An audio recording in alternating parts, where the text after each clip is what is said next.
السلام علیکم ورحمۃ اللہ، آمین ویاک۔ آپ نے کہا وَإِنَّمَا لِكُلِّ امْرِئٍ مَّا نَوَىٰ، اس کا کیا مطلب ہے؟ اس کا مطلب آگے تھوڑا سا اگر آپ اس روایت کو پڑھ لیں تو مطلب نبی علیہ السلام نے بتا دیا۔ ایک تو یہ ہے کہ ہر بندے کے لیے وہی ہے جو اس نے نیت کی۔ ایک ہے اوپر سے آپ میرا ایک عمل دیکھ رہے ہیں اور آپ اندازہ لگاتے ہیں بھئی یہ کرنا چاہتا ہے۔ ایک ہے میرے سینے میں موجود یہ چمڑا، نیچے گوشت، نیچے پسلیاں، ہڈیاں، اور اس کے اندر ایک دل موجود ہے۔ اور ارادہ کہاں ہوتا ہے؟ نیت کہاں ہوتی ہے؟ دل میں ہوتی ہے۔ تو جو میرے دل میں ہے وہ میرا رب جانتا ہے۔ دیکھنے والا تو سامنے موجود میری حرکت اور میرے الفاظ کو دیکھ کر مجھے کہہ دے گا جو اس نے دیکھا اور سمجھا، لیکن وہ میرے دل میں نہیں پہنچ سکتا۔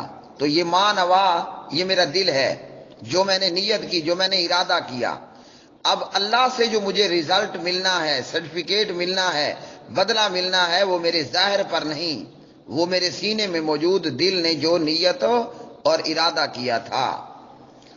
آگے ہے فمن کانت ہجرت ہو، جس کی ہجرت دنیا کے لیے ہے تو وہ دنیا پا لے گا، اور جس کی ہجرت اللہ کے لیے ہے، اللہ کی رضا کی خاطر اس نے ہجرت کی تو وہ اللہ سے ہجرت پائے گا۔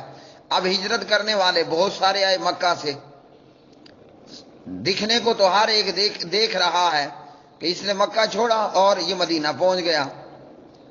ایک شخص وہ تھا کہ جو اللہ کی خاطر ہجرت کر کے نہیں آیا بلکہ کسی عورت کی خاطر ہجرت کر کے آیا۔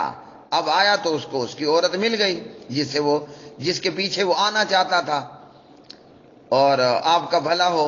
اب عام دیکھنے والا تو یہی دیکھے گا کہ جس طرح باقی مہاجرین آ رہے ہیں، ان مہاجرین میں سے ایک یہ بھی مہاجر ہے، یہ بھی ہجرت کرنے والا ہے، لیکن اللہ جو دل کا بھید جانتا ہے، انہ علیم بذات الصدور، اس پاک پروردگار کو تو پتہ ہے نا کہ یہ ہزاروں میں سے ایک یہ بھی آ رہا ہے۔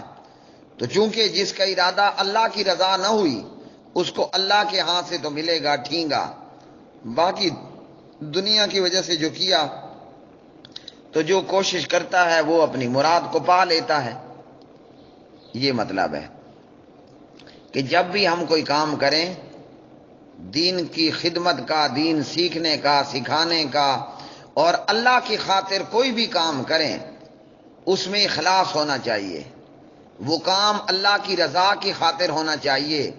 ورنہ لوگ تو اندازہ لگا لیں گے کہ جناب یہ قاری صاحب ہے، حافظ صاحب ہے، عالم صاحب ہے، یہ مجاہد ہے، یہ سخی ہے۔ لوگ تو ہمارے ظاہر سے اندازہ لگا لیں گے، جناب کیا کہنے اس قاری صاحب کے، اس مفتی صاحب کے، اس جناب مجاہد کے اور اس سخی کے کیا کہنے۔ لیکن اگر نیت میں کھوٹ ہوئی کہ قرآن پڑھ رہا ہوں، لوگ کہیں واہ جی کیا ہے، بلے بلے، فتویٰ دیا جا رہا ہے، فتویٰ دے رہا ہوں، لوگ کہیں گے جناب کیا کہنے اس کے علم کے۔ اور اگر اس سارے کھاتے میں اللہ کی رضا مقصود نہ ہوئی تو پھر لوگوں نے واہ واہ کہہ دیا، وہی میرے مقدر تھا، مجھے مل گیا۔ اور اگر اللہ کی رضا مقصود ہوئی تو اللہ میرے دل کا حال جانتا ہے، جہاں میں نے نیت کی، جہاں میں نے ارادہ کیا۔ اب اگر وہ کام اللہ کی خاطر ہوگا تو انشاءاللہ اللہ تعالی بے شمار انعام و اکرام سے نواز دے گا۔ اور اللہ کرے کہ اللہ تعالی ہمارے دلوں کو اخلاص سے بھر دے، اور اللہ تعالی ہمارے دلوں کو جو ہے وہ اپنی رضا کی خاطر کام کرنے کی توفیق عطا فرمائے۔ اللہم طہر قلوبنا من الریا، اللہم طہر قلوبنا من النفاق۔